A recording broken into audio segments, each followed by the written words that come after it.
Do, do, do, do, do. So high I can touch the sky. Do, oh. Hey, what's going on, people? What is going on, man? You are now tuning in to the six-man combo. You already know what it is. Let's get it. If it decided want to do what it do.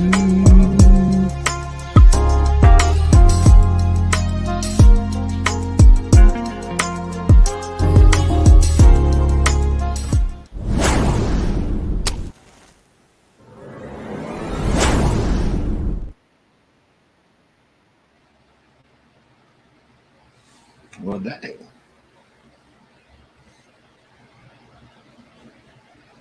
Man, didn't. Man, you already know, man. I thought I'd switch it up just a smidge bit. Hey, man, what's going on, people, man? It is Tuesday night, which means the six-man combo is in full effect. The Falcons off-season officially begins. But the NFL season still is going. So, hey, man, we definitely appreciate y'all tuning in. Make sure you go hit that like button. Go ahead and hit that subscribe button while we at it. And as we already know, how we start these shows off, if you're new to the channel, we start the shows off like this. We start off with what we like to call what it is, right? Roca.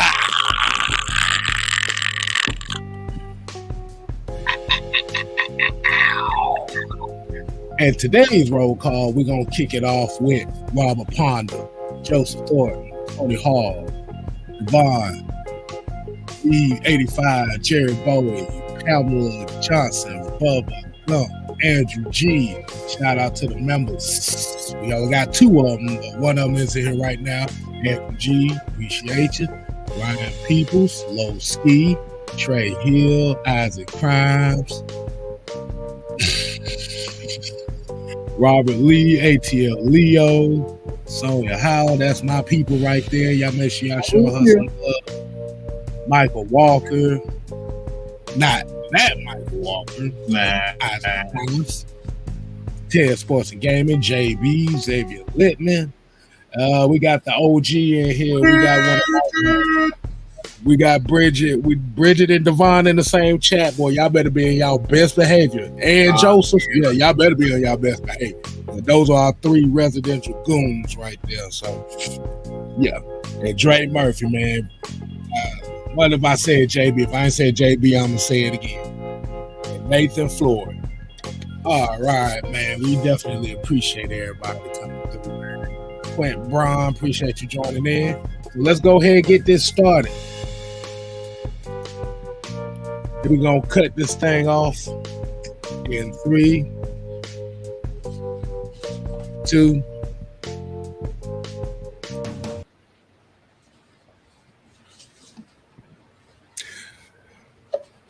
All right, people. All right. As you already know, tonight's topic is the Dean P story as far as him officially announcing his retirement at the age of 73.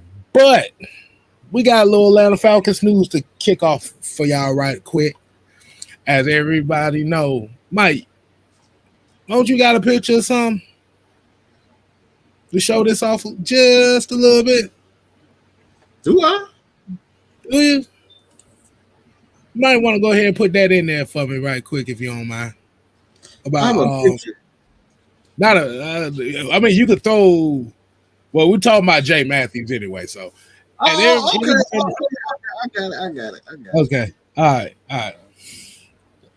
Yeah. Sometimes when you waking up before a show, you kind of forget stuff. So I'm gonna have to be like R-Truth, be like, my bad.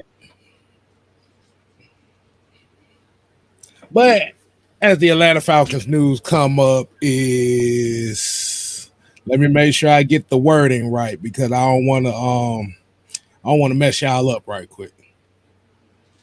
So Where we at? Where we at? Where we at?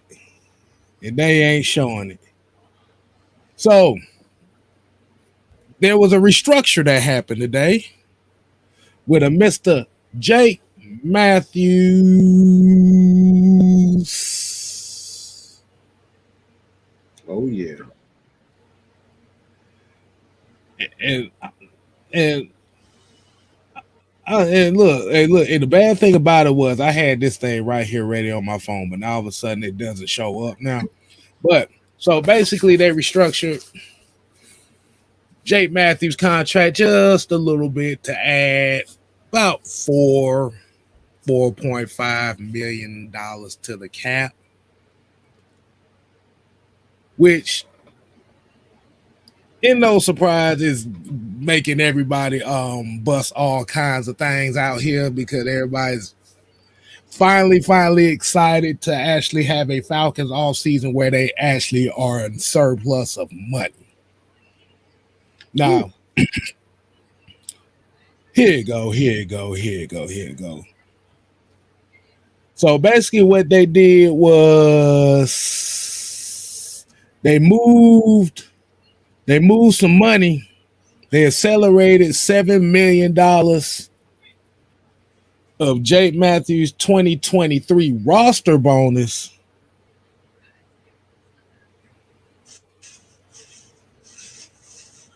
and put it into basically for 2022. So so it throws us in the conversation of being over 70 million. We're not exactly at 80 yet. I know a lot of people thinking that we are at about 80 right now. We still around 70 something. Like I said, barring cuts and all that good stuff. And you know how the off season moves work. We all be like glued to the phone, glued. But it makes sense though. It makes sense to do it because he's one of the when you think about it, he's the OG of the damn team. Yep. So this is kind of a way to pretty much help the Falcons in the long run. But give him an opportunity to get some more money right up front. Like I said, it can be used in multiple ways. Like I said, it could be used in a trade piece if they feel like they had to do it, or like you said, just make it a cheaper option. Now, what we know about restructures is, yes, the money becomes guaranteed up front.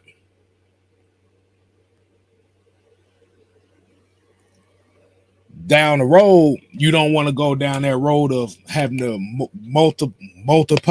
give multiple restructures to guys. This is where the Falcons was having problems the last few years, was restructuring guys and have to continuously restructure guys, and that's what we got in the dead cap situation we got in now. So, Mad Mike Sports, my brother Mike, what is your thoughts on this, man? How do you feel about it? Well, I think the good thing about this is that you got this done in 2022. The Falcons still had a few dollars, a few million in 2022. So what this deal essentially does is it allows them not to touch 2023's money and gives them a little bit more money. So it still counts against the cap in 2023. And then they don't have to give Jake Matthews the 2023 money. If that makes sense. So this is what they did. That's why they had a little bit time to kind of to get this deal done, because like I said, they wanted to use every dime of 2023s to help bring in new people. So that's what this deal does. Jake Matthews will not, his contract will not, count against the cap for 2023. It'll count against the cap for 2022. Pretty dang on smart. Pretty dang smart. Yeah. Okay, so Bridget asked this question about what it means they sign the futures contracts, the reserve contract. Basically, it means is motherfucker, you ain't going nowhere. That's all it really means. We like you and we want you. That's basically what a futures reserve contract is. It's pretty much just guaranteeing that they keep the guy around for the next football season. That's usually what you use for your practice squad players anyway. I wonder if I know a lot of people got that reference I just used. Yeah. Yeah, like I said, I'm gonna say the reference again. The future reserve contract basically means I like you and I want you. And what it does, it doesn't count against the cap. It doesn't count against the cap. Mm-hmm. But again, you don't touch 2023's money. That's what right. And they guarantee them they at least have a job for the most part, because most of these guys probably won't have a job unless they get money from another league, and they decide to go there. But even still, like, they're still under contract, so you don't have to sign the future contract. Being that they've been with the Falcons, they still have an opportunity, to make the team. All right. And then, like I said, these might be guys you might see in the XFL or the USFL.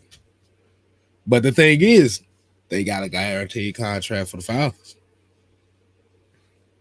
So, you never know. Yeah, Triple C got it. Hold on, Trip C's got it. The Booty War. I'm sorry, boy. I seen that documentary. I seen that dude. But I was like, wow. He really had to go there. But if those don't know who the future contract player for the Falcons were, that includes the likes of Nathan Landman. Hold on. Let me get it up here right. It's Josh Ali, Quentin Bell, Dorian Etheridge, Rashawn Henry, Nate Landman, Dylan Mabin, John Rain, Tyler Vabriel, Justin Schaefer, John Reed, Clint Rakovich, Matt Hankins, Javelin Goudry, Amani Bledsoe, BJ Baylor. So,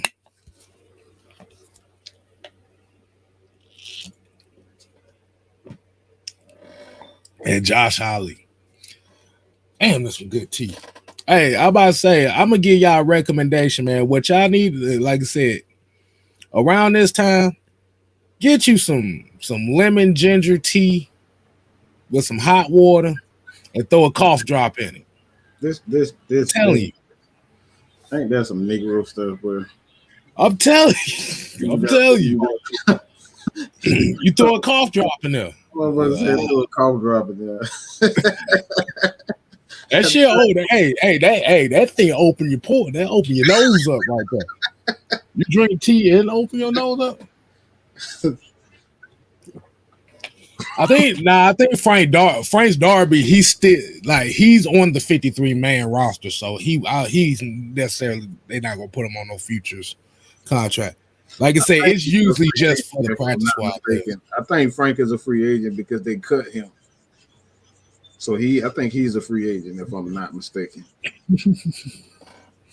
Oh my God. Well, let's see. You want to go ahead and get straight into it, Mike? I'm about to say, let's go ahead and get straight into it. Yeah. Let's get it. Okay. So a lot of people know at 73 years old, Dean Pease has officially announced his retirement from coaching in the NFL, which is well deserved at 73 years old. Your ass don't need to be out here until you're dead. So pretty much his reasonings from what I gathered is more so if he just want to be around his kid, his grandkids, and be around his family and just chill the hell out. But it kind of comes with a little bit of a questioning because some of the narratives out here is saying that basically he left the job undone.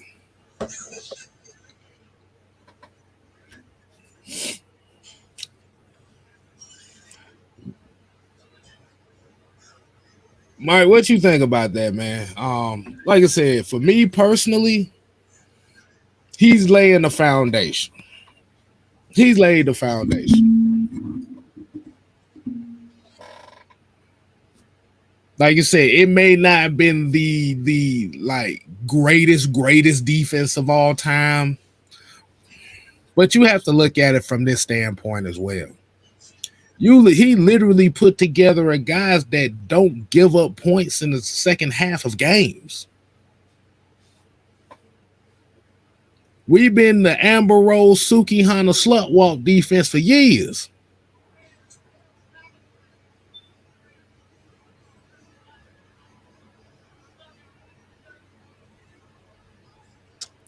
And just this past season, we've seen a defense, despite the fact that they may have been in the bottom 20s in the league, they don't give up points in the second half. They turn up in the second half of games. And that's just laying the foundation on that, man. What do you think on that, Mike? I mean, honestly, I don't agree at all. The thing is, he's here to lay a foundation. And let's be real about this. Like, whoever thinks that, like, bro, he's 73. Who the hell want to be flying in airplanes, driving in riding in these big ass buses, dealing with y'all asses who won't stand up and scream and yell when they need to? That's 73. The man's 73. Mm-hmm. He's 73. Again, let me say it again. He's 73. Hey, look, y'all want me to be honest with you? I think he retired. Like, this is just my personal opinion. He's trying to refrain the slapping the hell out of D-Led. I'm just gonna say it right now. That's essentially what you got there a little bit too fast. Okay, I was trying to get that. That's what I mean by him having to deal with shit. He's 73, bro. Some of you motherfuckers don't even want to get off the couch at 32. But you expect him to stand and deal with the media at 73? And not only that, you look at Tennessee. He was there for a year. He went there, set the foundation, and retired. Right. So we should have saw that coming. So based on that narrative, does that put him in the category of a Bobby Petrino? No, the motherfucker actually coached more than I'm gonna ask the people, if you think he left the job undone, do you think that puts him in the same category of Bobby Petrino? I know these answers about to be. I know these answers gonna be like, oh, I know you didn't just ask that.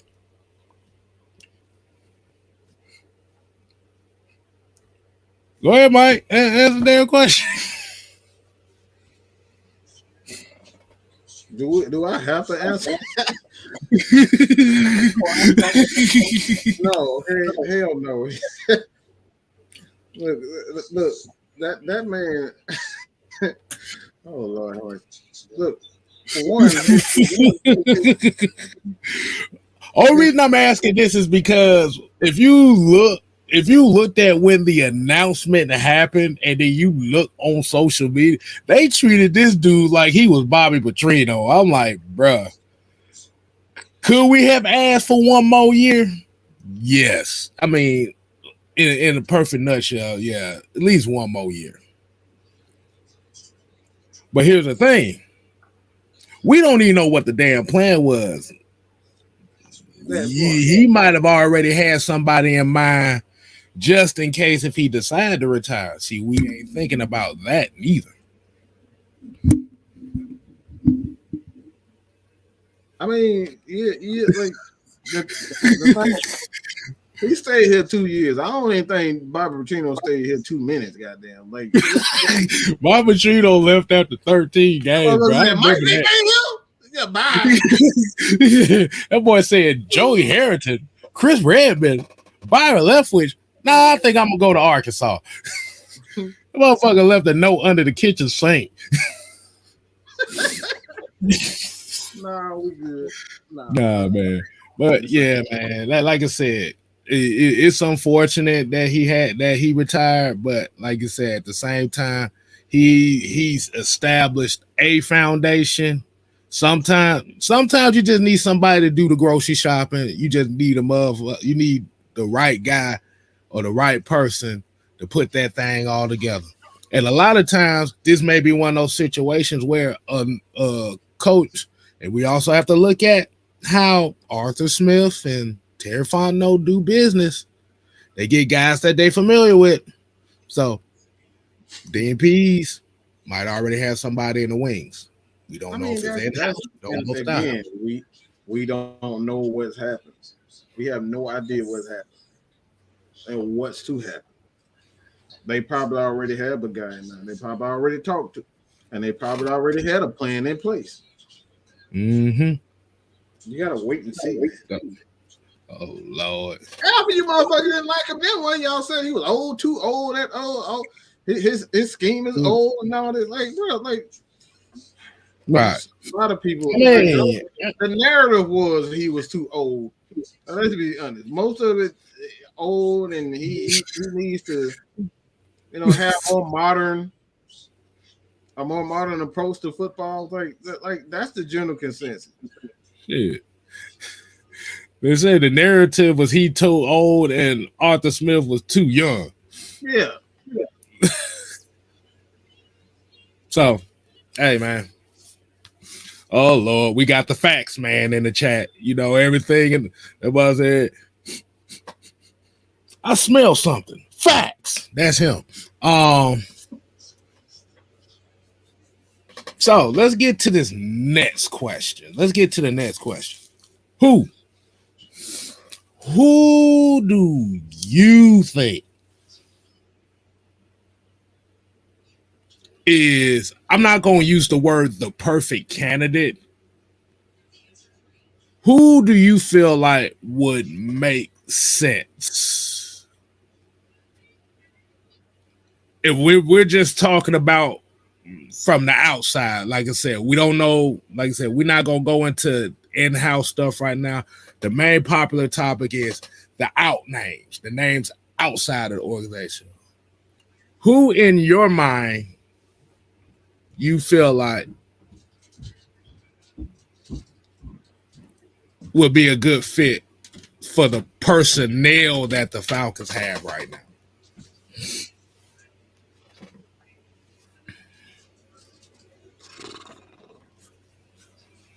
I'm gonna be honest. I have no fucking clue.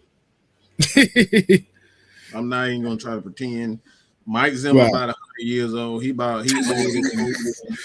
So hell no to him. Brian Flores. I'm not. Look, that nigga got the police coming after him. I don't want no part of that. That motherfucker got the FBI. He got the mob after him. Look, he's too dangerous for me. If we got enough problems here in Atlanta, okay? We don't need that to follow us. Right. Because the half of the NFL want this Negro out of the league. They already don't like the Falcons. So like I said, I'm not saying hell no, but if Arthur want to take that, if he want to take that chance, go ahead. But me, I'm like, look, yeah, you too hot for me, bro. Lovie Smith, he's gonna tear everything apart. So that's a hell no to Lovie Smith. Because he's not gonna come in. We don't have the personnel for him to be able to run his system. Yeah, because I was about to say, this defense is, like I said, that Tampa 2 defense. Yeah, you're gonna have to I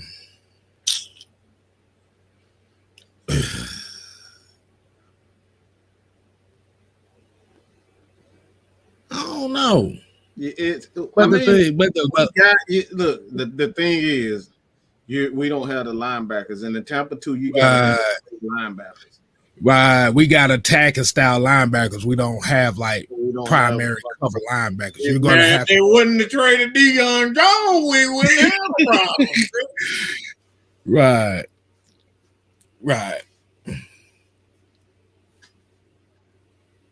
Like I said, it's and Blackberry. Shout out to Blackberry. He pretty much said this here. He said a current DC is not going to leave unless they fire, and we don't want. I mean, there could be a case, but hell, you never know. Shit, some of us be thinking like, shoot, I don't want them head coaching problems. Yeah, I'll take that coordinator spot.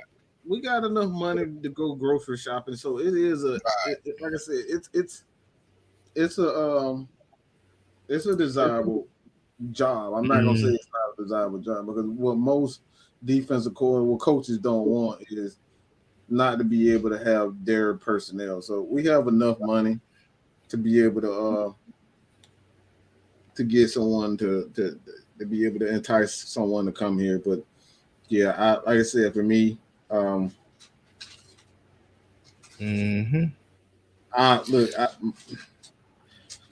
say this.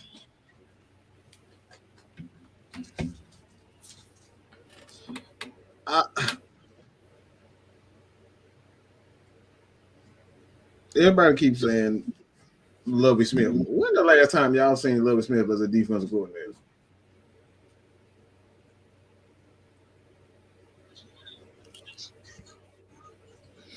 Damn, yeah, he had been in Syracuse for a good little while before he came back. You want to put the music on? Because hold on, let's put a little timeout music. We give a little intermission here. Give y'all a little intermission to think about that. Ouch.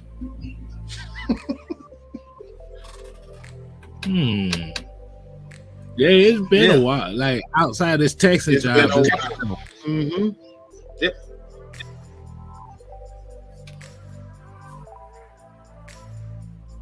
And let me put a disclaimer here, because might have some folks that might be slow thinking. I'm gonna just say on this: we are not saying that these defensive coordinators are terrible or would be terrible for this position. We just trying to figure out who are possible candidates, who to look out for, and stuff like that. So while we got 72 people here in the room, let's go ahead and get those likes up to at least 40.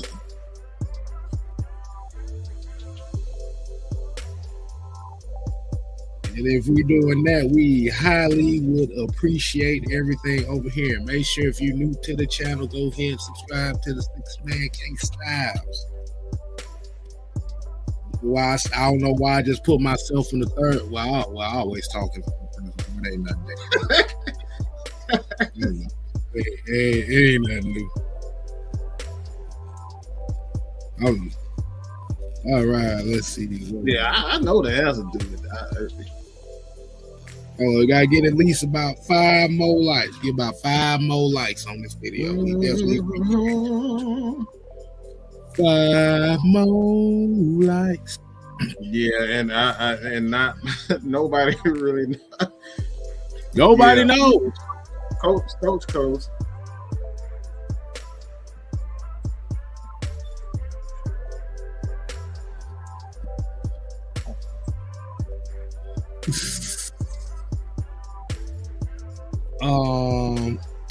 Let's see.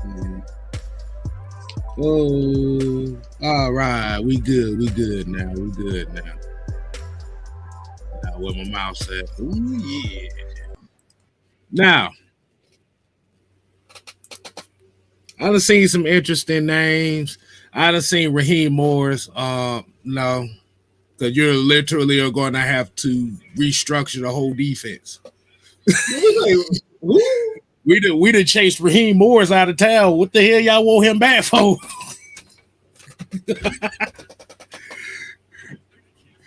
You won a Super Bowl with the Rams because of the talent. So when we look at this Atlanta Falcon defense, what do you look at this Atlanta Falcons defense is? As we already know, it's a 3-4 personnel. This is how they've been building this team for the last couple of years. Am I correct? You're correct. If you look at the linebacking core is key because your pass rusher, you got your outside pass rushers, and then you have linebackers that like to attack the line of scrimmage. So it's pretty much prototypical 3-4. Got a couple odd looks to it. They may run a few unders here and there. So, and then when they kind of run the unders, it's kind of a hybrid 4-3 as well. So it's kind of a blend of both. They mask the 4-3 with the 3-4.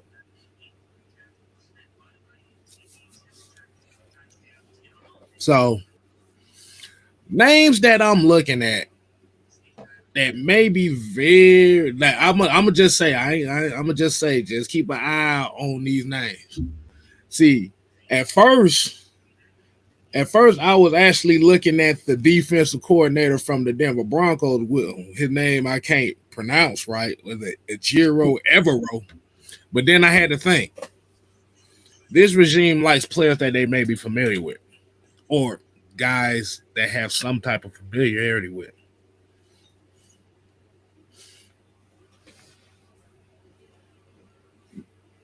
Yeah, Antonio Holloway. Yeah, Frank Bush. Yeah, Frank Bush did call plays in the Saints game. But like I said, right now we kind of focusing more so on the outside because that's kind of like the main thing everybody's looking at right now.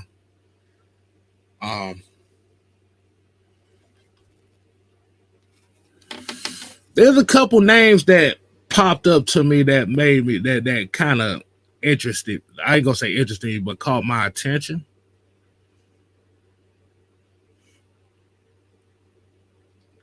Gerard Mayo's name is kind of ringing in my head a lot more than I would have expected. Now, yes, he's the linebackers coach for the New England Patriots.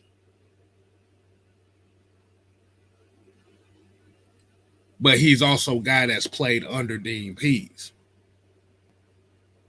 He's also, and we also have to remember with Dean Pease, he has that relationship with Bill Belichick.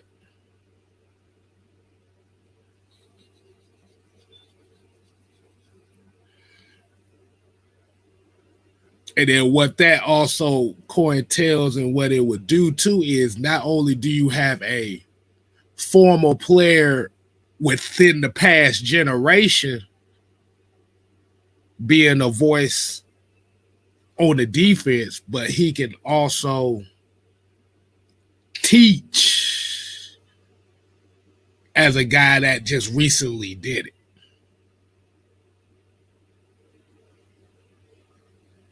Because they run the similar scheme. As you already know, the New England Patriots,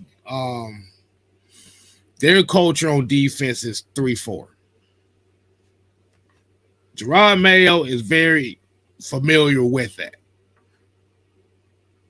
If you look at their defensive players, they essentially damn near got the same identical defensive players. You got Matthew Judon, Lorenzo Carter. You got multiple linebackers and stuff like that. Now, this is kind of like what I call the wild card because it's kind of going down that D'Amico Ryans 49ers route where it was kind of like the unexpected and it ended up working. Like I said, that's if they was going to go young and somebody that did it recently.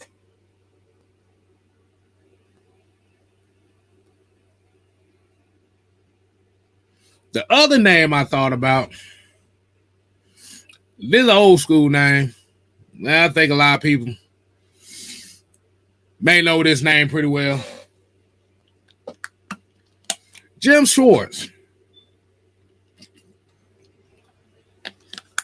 Yeah. Now, this is an older name right here. Mm-hmm. Now, if we know Jim Schwartz as a football defensive coordinator, actually, he's a lot younger than I thought he was. I thought he was a little bit older than that. He only 52, so that ain't too bad.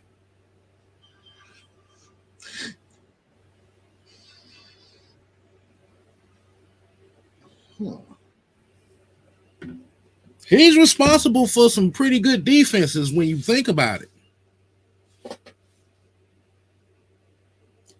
Well, I ain't gonna say responsible, but like I said, he's been involved with some pretty good defenses. And he got that relationship with Arthur Smith too. So, like I said, that's gonna play a big key into it.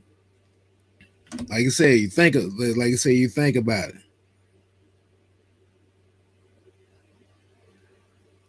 He was bullshit as a head coach at the he was kind of ass as a coach at the time. They still didn't win nothing. But you had to think about it. The Detroit Lions from 2009, 2013, their defenses weren't bad. They just lost games. It's with stupid stuff going on. The Buffalo Bills defense, wasn't Rex Ryan the head coach with the Buffalo Bills in 2014? Or was he still with the Jets?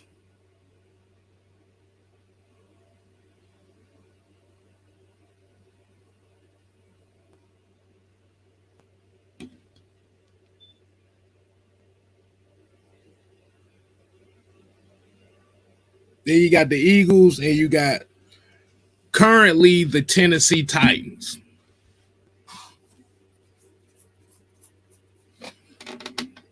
Now, as we know, Jim Schwartz runs a wide nine defense.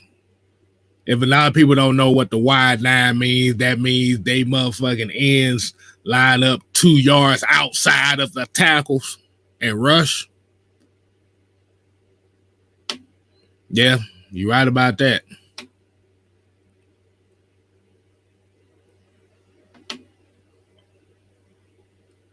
But that relationship with Arthur Smith plays a key into this as well. So, and I heard somebody say about D'Amico Ryan's going to be a head coach this offseason. He going to be the Houston Texans head coach. You can book it here. So, you can kiss that dream goodbye.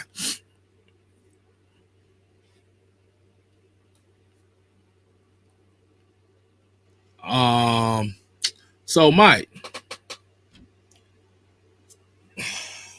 what idea? So what do you think about that? What are your thoughts?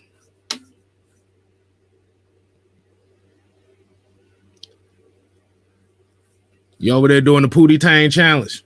I'm really intrigued. Pootie Tang. I don't even want to know what the hell you talking about. Well, over there talking like this.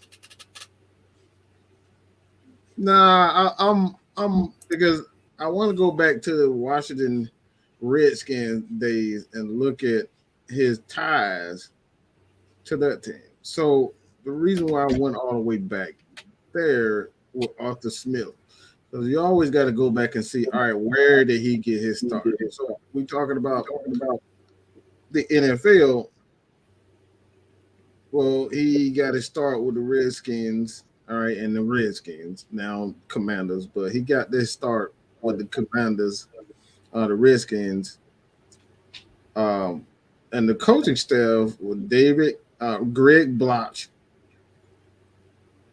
secondary Jerry Gray, and that's an interesting name right there because I've heard him. Not John Aston, where's the linebacker? Mm-hmm. But Matthew Shea, you got some interesting names that's still in the NFL right now. But the thing is, a lot of these guys come from the Joe Gibbs coaching tree. And if you know anything about the Joe Gibbs coaching tree, well, Joe Gibbs really helped Arthur, coming up as an owner and like how to run the team properly, all this type of stuff. So like he's helped a lot of people in the NFL. So Joe Gibbs. So I would look for anybody that's under that Joe Gibbs coaching tree. If I'm not mistaken, Jerry, how the hell you say that, man? Jerry Gray. I want to see where he was. Because like I said, this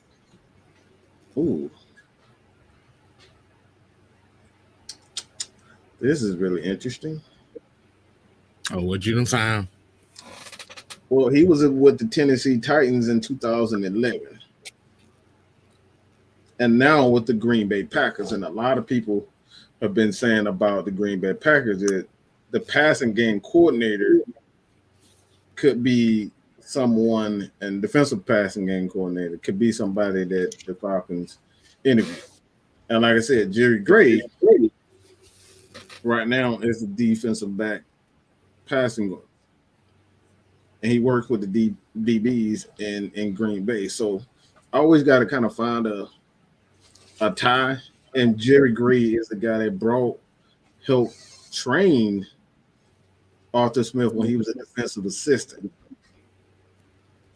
See, these are the things you got to understand when you're looking for these coaches. Look at the ties. And there's a tie with the Green Bay Packers when it comes down to Gray and Arthur Smith. So Schwartz, Jerry Gray, and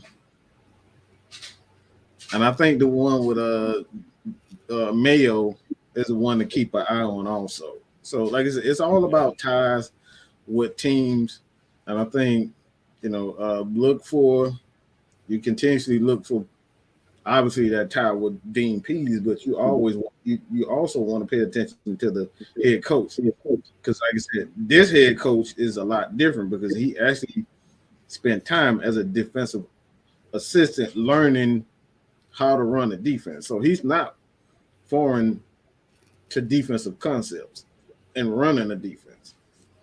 Mm-hmm. And no, we don't want no damn Jeff Olbrich, so you can hail to the no with that. What's that? Hell no. To the no. Hell to the no. So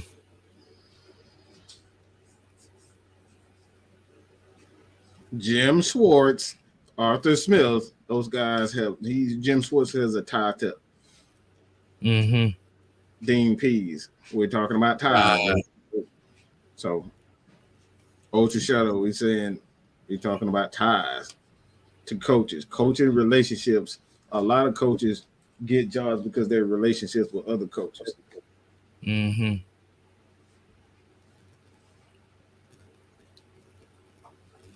And the reason why, what's his name? Raheem Morris got the job here in Atlanta as an assistant head coach is because of his tie with Rich McKay. Oh, Rich McKay.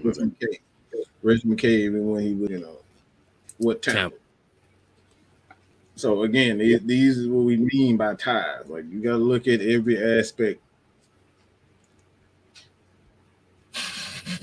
and try to find a trace. So we giving all our dang on secrets and stuff, but this is what you have to focus on.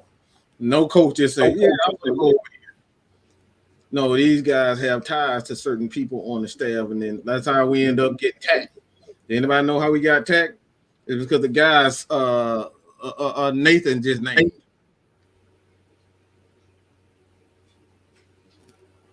And Jeff Olbrich. He coached under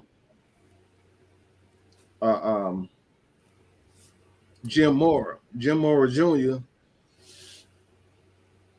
And Jim Mora Jr. suggest tech. Mm-hmm.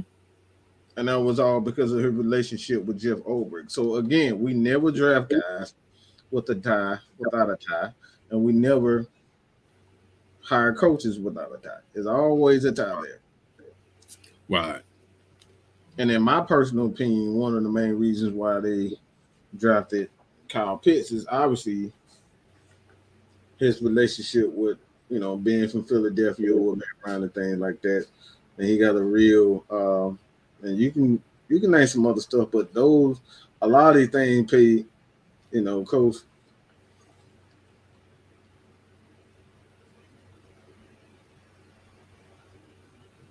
Exactly.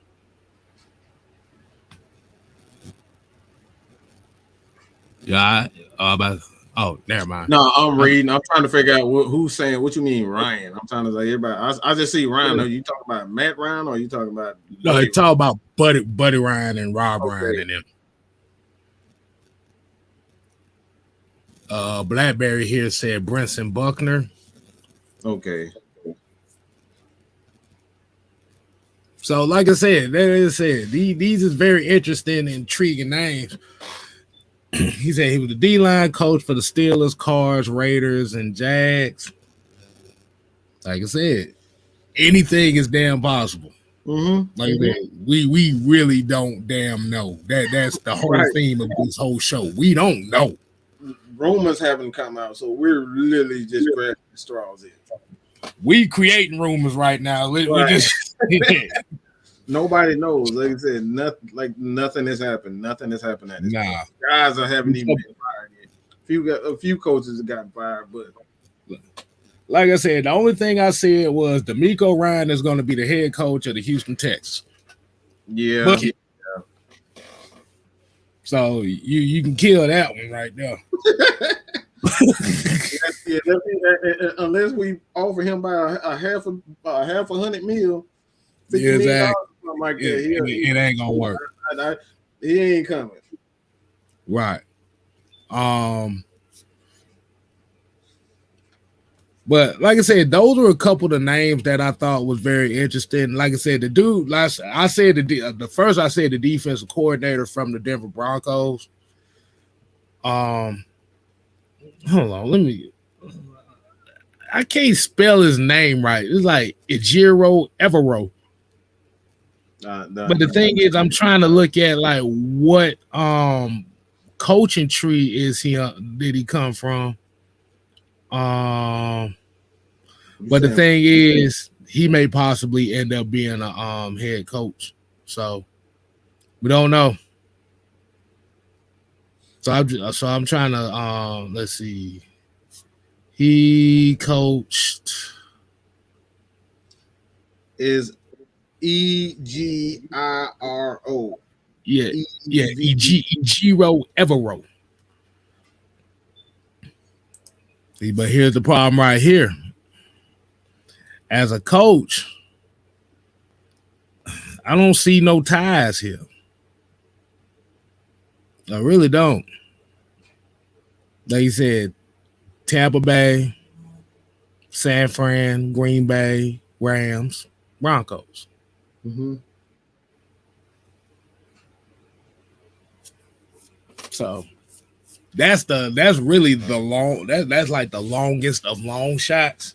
Mm-hmm. But like I said, the one I'd be most intrigued about is Gerard Mayo.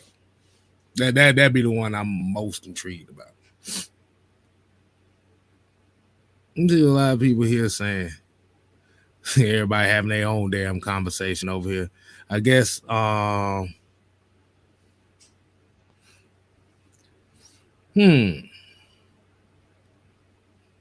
I guess we got. I guess everybody's having a conversation with whoever's saying that they need to fire Terry Fontenot.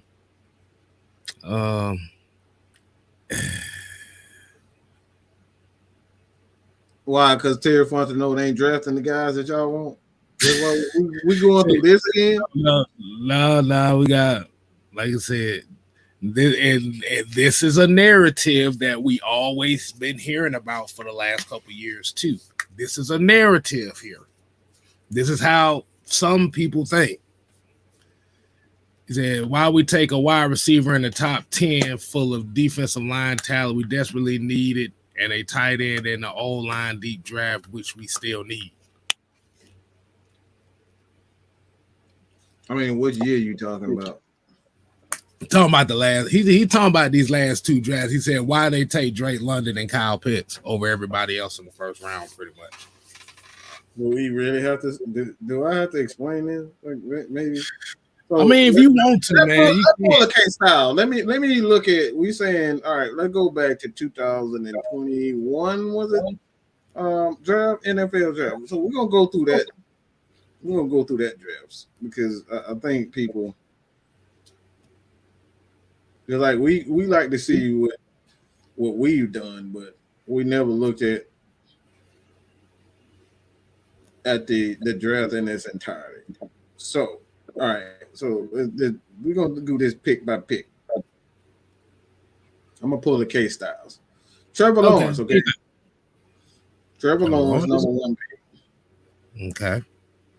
Zach Wilson, I think that's pretty much been a favorite. Been determined to be absolute ass. Yeah. Next. Trey Lance. Book still out on him. I ain't seen him yet. Jamar Chase. Mm-hmm. Jalen Waddle. Mm-hmm.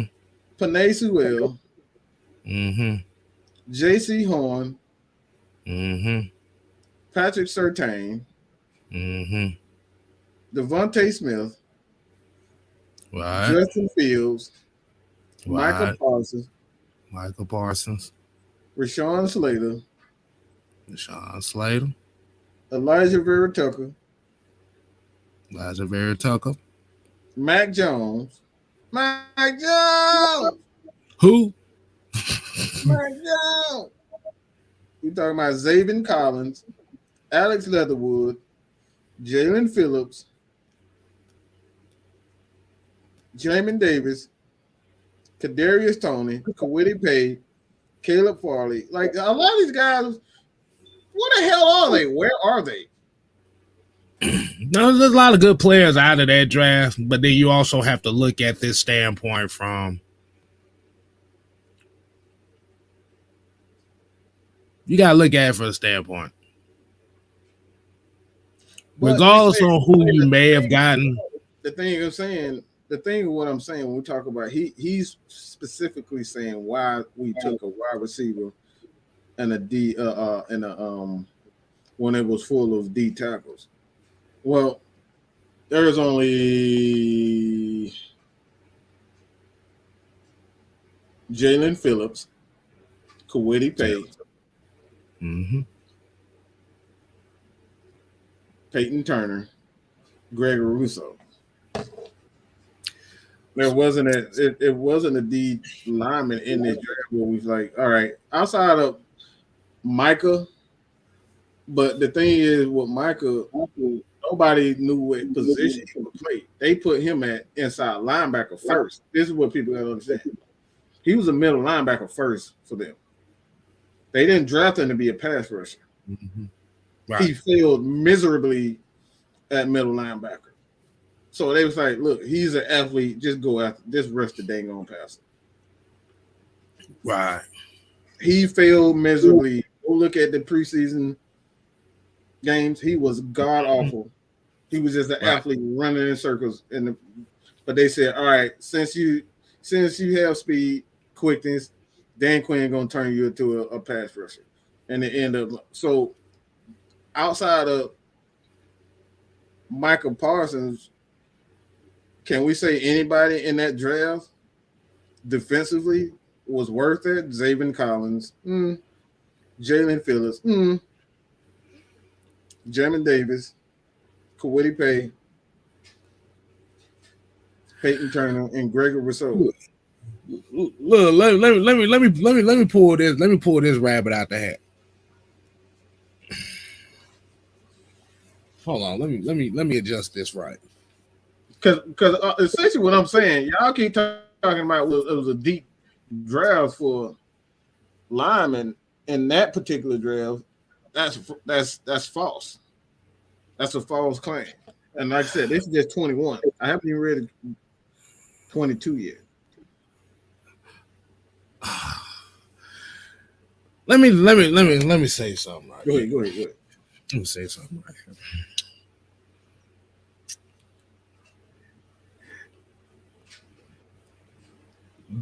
This right here is kind of what we call conflicting narratives. And the reason why I'm saying this is we could say such and such and such and such, we should have got this defensive player here. Like I said, you can make that case. Like I said, this may have been a different team if they would have got a Patrick Surtain, or they might have would have took that chance on Michael Parsons, or they would have went a J.C. Horn or something like that. 2021. The last 2-3 games of that season, you literally saw this team without Kyle Pitts.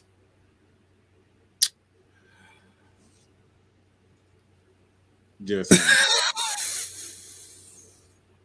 saying. But the thing about it is it's conflicting because we hear the defense, but it's complaints about the offense not being explosive. They try to give you offensive pieces.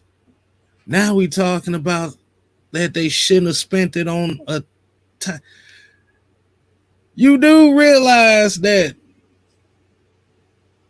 Kyle Pitts is not the first tight end to get drafted in the top 7, right? My thing is, he's saying why you can get a tight end. You talking about all these defensive linemen. The defensive linemen ain't doing a damn thing in both drafts. Right. Greg ain't no superstar. Kayvon Thibodeau, the last couple of drafts, Kayvon Thibodeau has shown that he's the best defensive lineman to come out of both drafts. Right. Like Hutchinson, he's okay. Yeah. He's not getting sacks, but he's okay. But outside of him, it ain't been a lot of defensive linemen that's actually contributing to say, all right, this guy's going to be a superstar. Because you got to look at the Falcons picked 4th. Mm-hmm. They picked 4th in this draft. And like I said, with the exception of Kayvon Thibodeau, he's the only one that has shown that he has the potential to be a superstar. So did they really pass up on talent? They passed up on they quote passed up on talent and got a lot of. Let me say I'm gonna say it like this. The last 2 drafts the Falcons have had, you've had at least 11 to 12 players out of the last 2 drafts play significant playing time. That lets you know what the quality of team that we've had to deal with.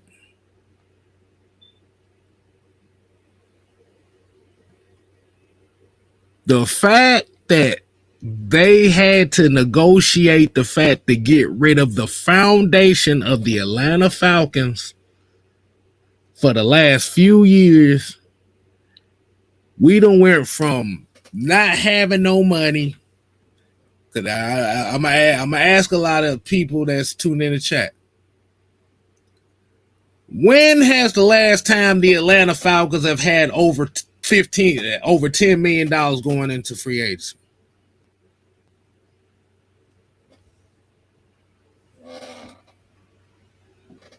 I'll take that back.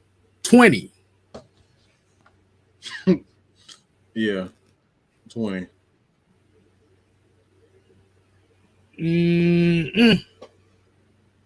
Hutchinson looking good, but he's not making plays. He's playing a run well, but that's about it. Exactly. Look, right. He's not even the best defensive lineman there. We saw him play, and he played the run extremely well. But that's something that he's always been able to do: play the run. Right. This is the NFL is about getting pressure and getting sacks. He's not doing that. When you're drafted that high, you're expected to get sacks and get pressure. He's not doing that. Now he making plays. Like I said, he's doing a wonderful job of creating fumbles and creating playing a run. But outside of that, there's not much of anything. This is a very interesting take right here. Mm-hmm. He said what they should have did was trade Matt Ryan and get Penny Sewell now in a later pick. Next year draft all defense. Problem is, who the hell's the quarterback and who the fuck they gonna throw to? And what the hell is Penny Sewell doing? Because we ran through him like a whole. Never mind. Look, our defense played quite well against that defensive line.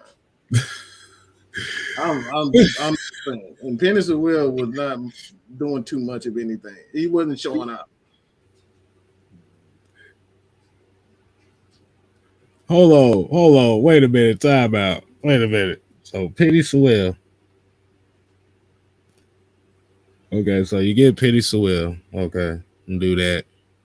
So I think we just talking about first round, but he ain't talking about the rest of the draft. He talking about just first round picks. So I get it. What the hell? Yeah. He still ain't doing much of anything. Look. That's what I'm trying to think about. Like, okay, so you get Penny Sewell. Okay, so you trade Matt Ryan. So you still got that cap hit right there. Right. So that means your quarterback is for that whole year was going to be Matt Schaub. Was Matt Schaub was backup quarterback, right? So Matt Schaub is your quarterback. You ain't got no weapons to throw to. It's not even a guarantee that Cordero Patterson plays the way he played. I got a question to ask you. If they complained about the offense not scoring points this year, what the hell would have made you think they would go complain about the offense with that kind of shit? Mm-hmm. You can have a Penny Sewell, but if you expected Matt Schaub to throw for 5,000 yards, boy, with Christian Blake, and then like I said, you got to throw in the Calvin Ridley retirement too. With Christian Blake, Russell Gage, Brandon Powell. Damn, who the fuck was the backup tight end? Okay, Aiden Hutchinson is all right. That's my bad. Aiden Hutchinson is, but outside of that, outside of Aiden Hutchinson, like, and we never had a chance to even get him, so we can't even include him in this. We never had it. We can't include it overall, right? So we never had a chance to get him. So again, this is what we mean by it's like you got to get what you can get. Right. I'm gonna ask Falcon fans this. I'm gonna ask y'all in the chat this. It is just going based off of that. How well do you think the Falcons would have did with Matt Schaub as your starting quarterback? K-Style, you ain't letting this go, are you?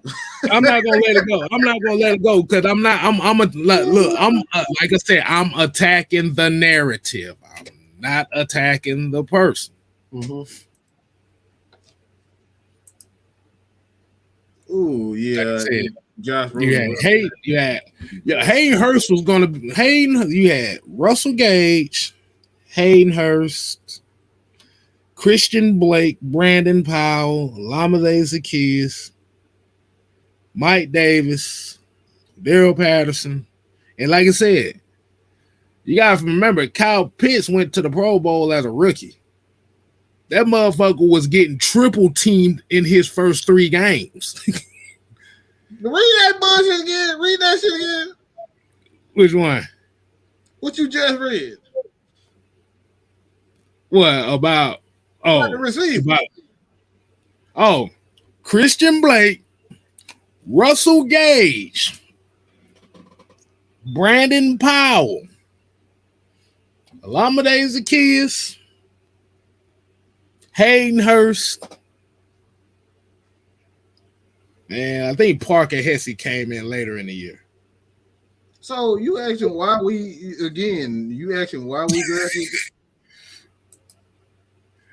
Man, Franks was not, bruh. Did you actually see Franks throw the football?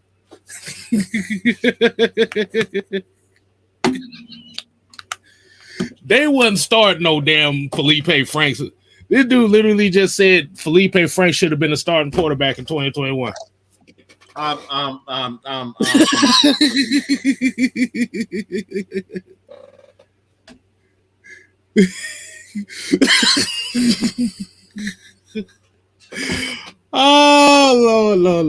Lord.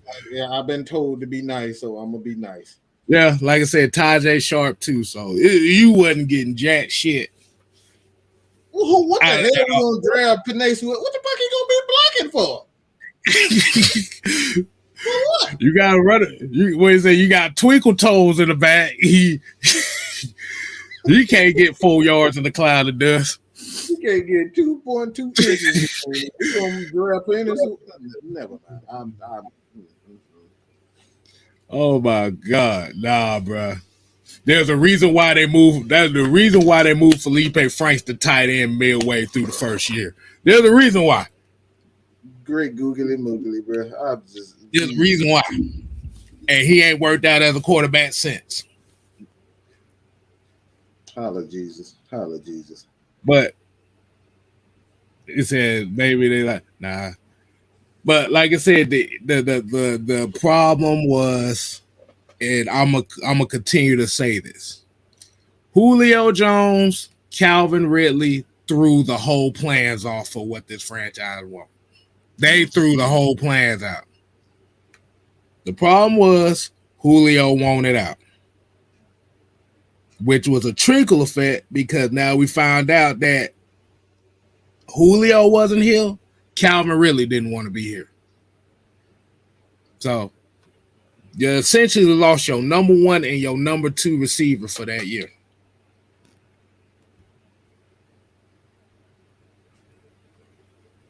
Because that was the original. The original plan was to have Julio, Calvin, Kyle. That would have been the consensus thought of the plan. Julio wanted out. Calvin wanted out. So now you throw Kyle Pitts in there by his damn self. And for him to be 40 yards, literally be 40 yards away from breaking the NFL all-time tight end record, rookie tight end record, that ain't a bust.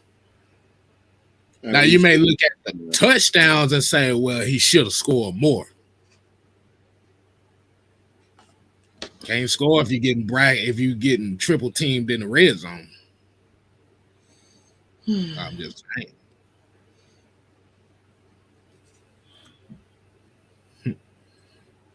We was a run-heavy team since 2019 every way with Matt in decline. That's why he fits. Okay. No, everybody ignore him. Everybody ignore that. This team ain't been a running team since 2016, bro. Everybody ignore that. They told you how always said Russell Gage. Yeah, that's why we call him Kamikaze Gage. We really doing the Falcons pass defense was always top. The Falcons pass offense was always top 5. Well, always in the top 10 every year. Before this season, the last time the Falcons was in the top 10 was in 2017, 2016. We've been throwing the ball since 2018. That man said run heavy. Since 19. And you saying that about Dirk Cutter? I mean, they never been run heavy. He said we ran a run heavy offense with Dirk Cutter. I'm gonna look something up right quick. I gotta look something up. I'm sorry. I already know what you come. Like I said, we ain't attacking the person. We attacking the viewpoint. Good God. Hold on. Lord, okay, we're gonna look up Mr. He said run heavy team since 2019. So we're gonna look up Dirk Cutter. We're gonna go down. Let me see. Coach history. Let me see. 2019. So Atlanta Falcons since 2019. We had the 30th ranked rushing offense in 2019.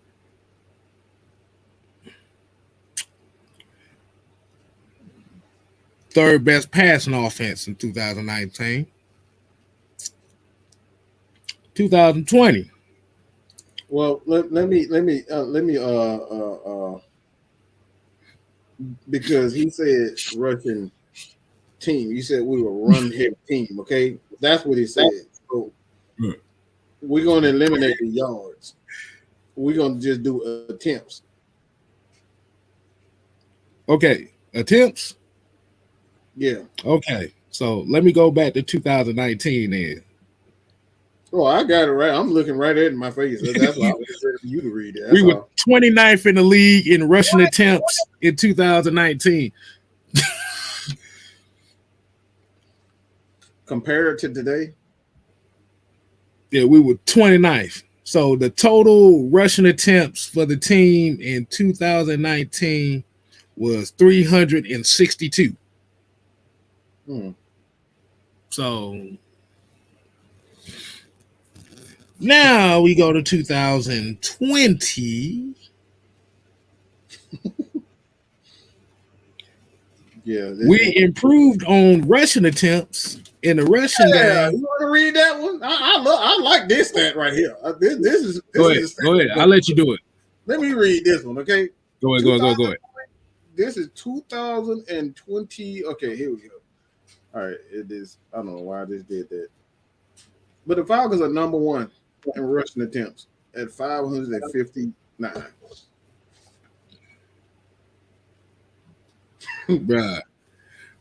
Bruh, 2019 and 2020, we was literally one of the worst rushing teams in football. I don't know what the hell running heavy shit we talking about here.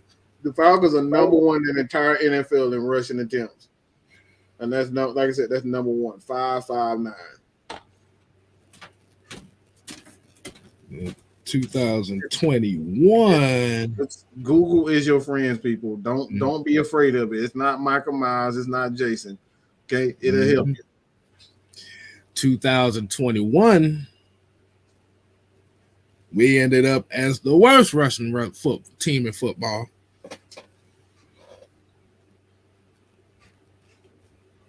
And then you jump to 2022, we number one. Number three. Number one. Number one. You went from 29th, 27th, 30th, number one. All right, man. We about to wind this down, man. Like I said, we spent way too much time. We spent way too much time on that, man. Hey, Mike, you want to end off on something, right? The hell. Okay, all right. We've been a Russian team since 2019, but yet we had the least amount of attempts of rushing in football in 2019.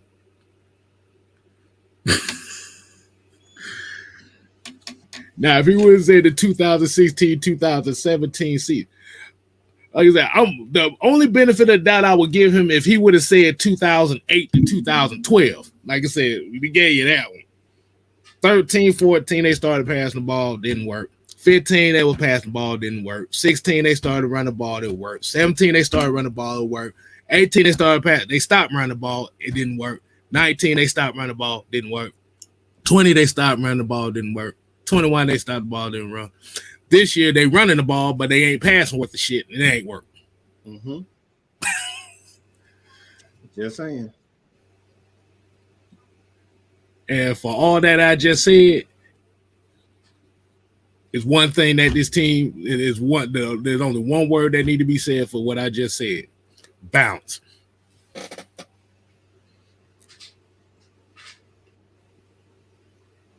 So, you got anything else you want to say, Mike, before we wind it down? I do. The Ravens obviously signed Raekwon Smith. Smith to a $100 million 5-year contract, $100 million. That's about 20-something million a year.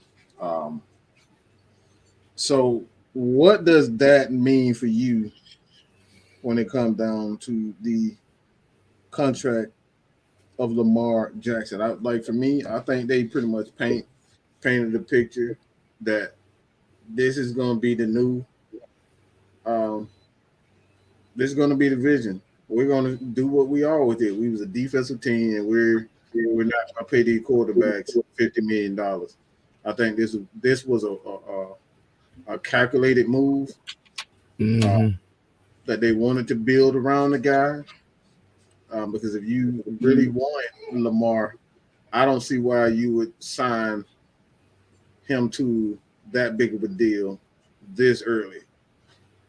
Like we ain't even free agent period right now. The season is not even officially over, and you signed him to a $100 million contract extension. And from what I'm hearing is that the franchise tag is going to be $45 million. Mm-hmm. So anyone that wants to negotiate a contract with him, they will have to give the Ravens about their next two first picks and then have to sign a long-term deal with Lamar Jackson. Mm-hmm. So they said the exclusive franchise tag, not the regular franchise tag, the exclusive franchise tag. Mm-hmm. So what do you think about that? I'm gonna be honest with you.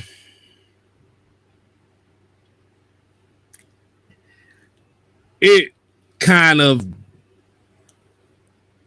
doesn't surprise me, because if you looked at, and the reason why I say it doesn't surprise me is because if you looked at since 2018, if you looked at Patrick Mahomes came out in 17, right? Yeah, it was 17. So if you look since 2017 and you look at a lot of these younger quarterbacks, got those big deals in year 3. When you look at by year 3, year 4, before they rookie contract goes up.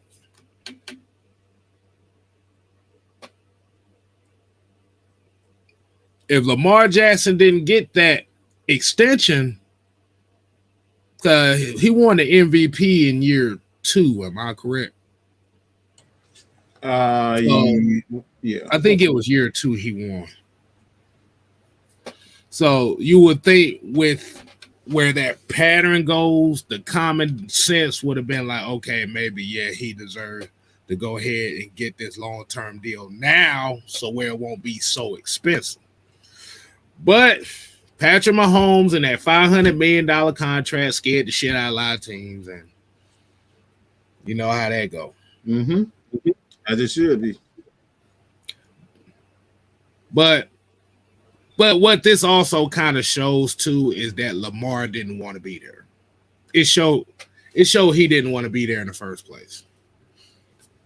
I ain't gonna say in the first place,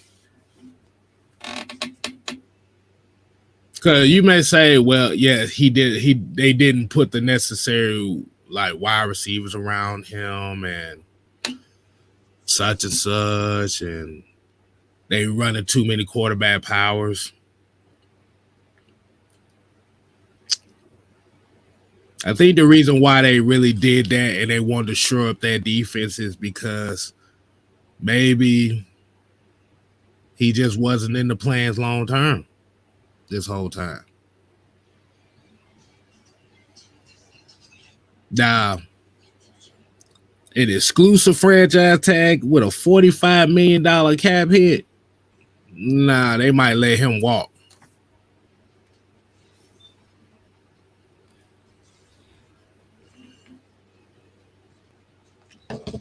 Because now, for Falcon fans that keep saying bring Lamar here, you have to understand what you're going to get yourself into. And we're not talking about the football player. We're talking about the consequences financially. You're, like I said, once you get him, you're going to have to give that long-term deal, you know, the market. And if his franchise cap hit is at $45 million, his market is at 43. So you have to think about it. So now they're 43. That $80 million that y'all bragging about is cut down to 35. You got to take away 12 to 13 for your draft class. So now you end up with 22. Because he's not going to be looking to be playing for no free. He ain't playing for free. Mm-mm. So if you get Lamar Jackson, it's a possibility that you may cut your salary cap down from $80 million down to 22. We ain't even got into the restructure. Like I said, my thing is, for the Falcons' sake, if you got yourself out of a situation similar to that, why would you want to put yourself back into it? And then now you're talking about getting defensive players in the first round. You kiss that goodbye. I only see two teams that really, when you look at it, they can really afford. Mm-hmm. Because the Bears, obviously, they have Justin Fields, so they would really have to trade him away. Plus, they draft picks, and that doesn't make sense to me.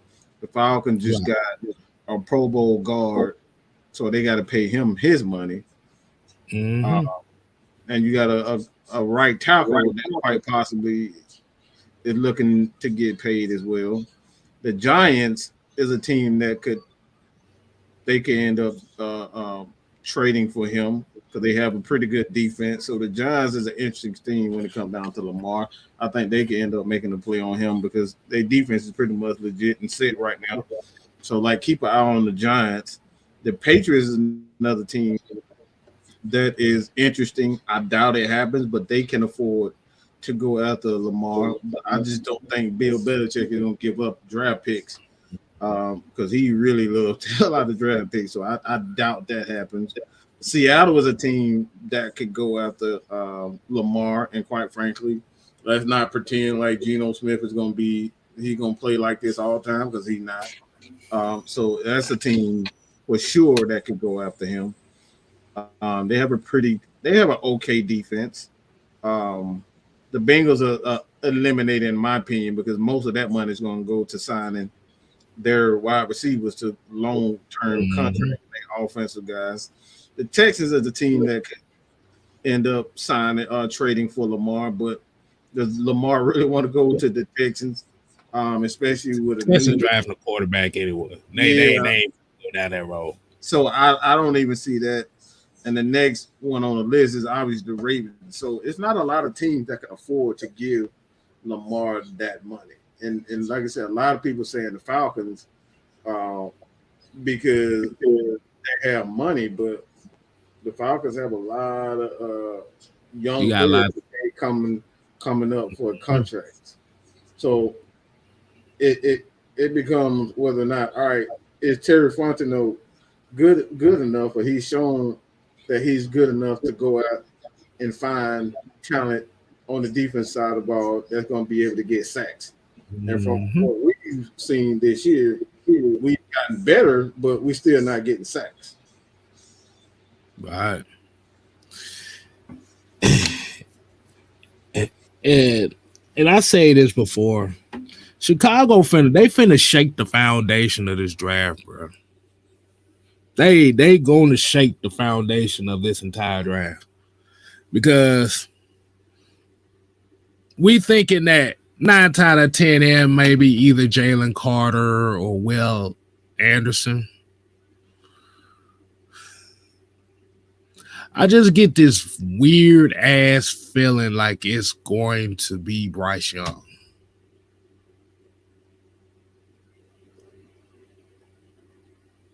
I get this weird feeling. Like they don't hold. I'm about to say, I'm just going on, just going off a hunch here. So I already said it. I already said it. You said a couple days ago. Mm-hmm. Yeah. If I were the Bears, I would trade Justin Fields, get a couple of picks while his draft, while his stock is up. This is the best. Like, I'm gonna be honest, they don't have, like, in my opinion, they don't have the coaching staff for what Justin Fields needs. He's just gonna be a running back. Because it's like, let's be real. If they had a coaching staff to support his skill set, they would have already done it by now. They're not bringing in any new coaches. And the wide receiver that they brought in, he ain't catching passes. Mm-hmm.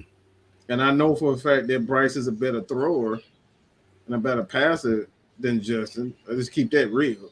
He may not be the better athlete, but he's a better passer. So with the wide receivers that they have already, the tight end,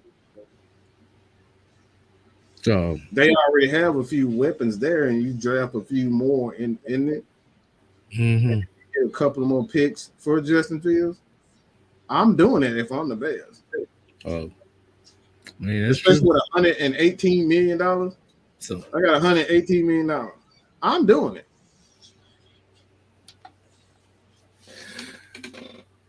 So let me ask. So I'm gonna end the show with this question here, and by hearing that news, and I know y'all said it, so I want to hear y'all say it again. I want to hear what y'all think. Is Lamar Jackson worth trading 2 first-round picks and paying him $43 million for the next 5-6 years? Won't wait on some answers there.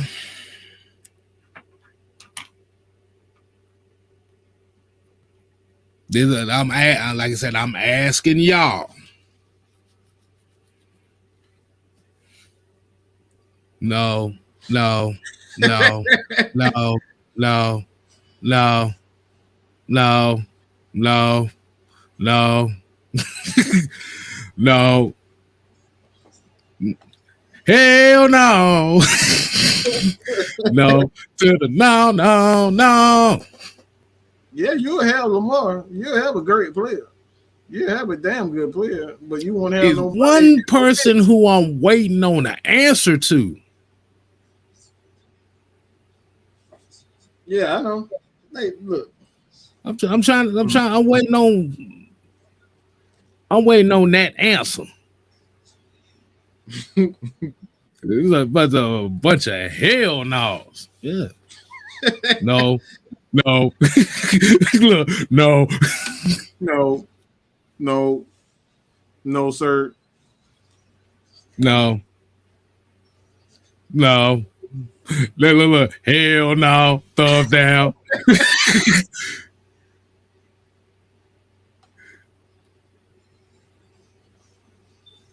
Alice said I'd rather draft. Oh my God. We ain't gonna go down that road. I ain't looking for no explanation. I'm saying simple yes or no. So I'm like, but But Mike, you see what I'm talking about, right?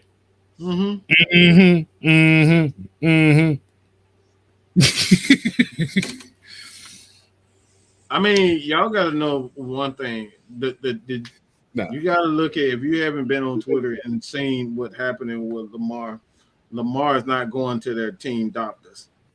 That's one. But two, the doctors are saying even if he's able to play in the playoff game, that he won't be effective at all because of the PCL injury that he has. So he's going into free agency with the bum knee. And in my opinion, I think that's what the Ravens are betting on. When teams look at his knee, they're going to want to look at him. And if they can't look at him, then we're not paying him that much money. So he won't have a choice but to come back.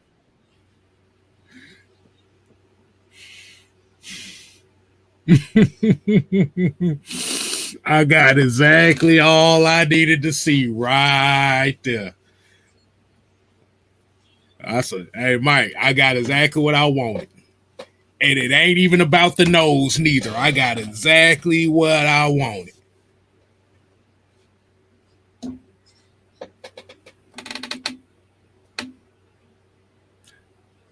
Somebody want him here badly. But I see. We ain't gonna say nothing. Let's go ahead and wind it down. Like I said, Mike, you got your answer? I did. Yeah. There's a reason why we did that too. Let's just say, let's just say sometimes when you put fire on the grass, let's just say shit pop up. So I'm gonna just end it like this. Even if you got $80 million, you necessarily don't have to spend it all. But if you're going to spend it all,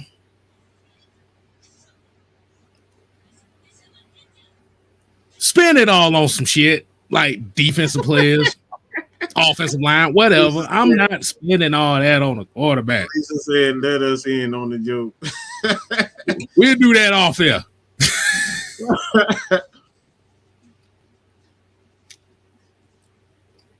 Like I said, I'm gonna just say it like this, and I already said it.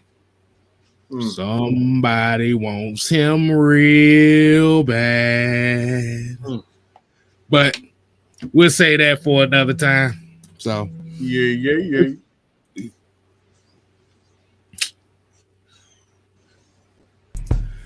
So let's go ahead and do it.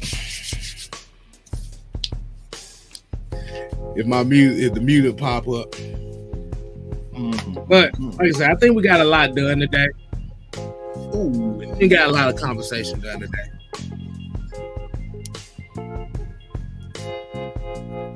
So we appreciate everybody tuning in, man.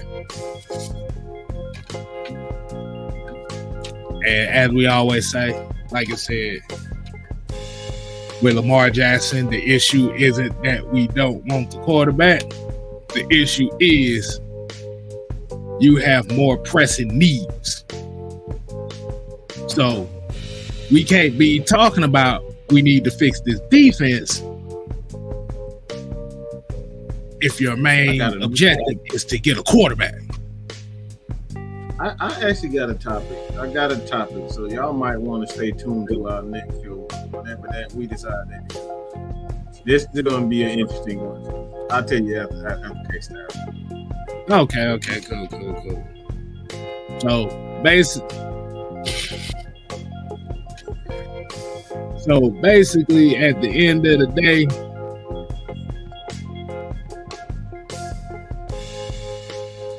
you gotta let them do what they gotta do.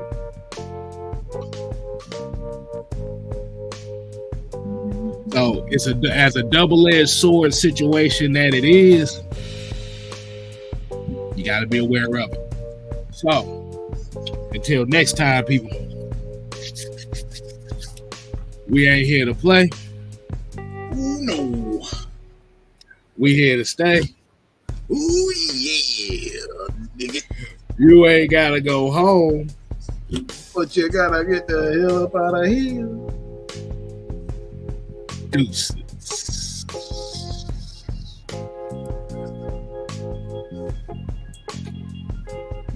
Boy, that's a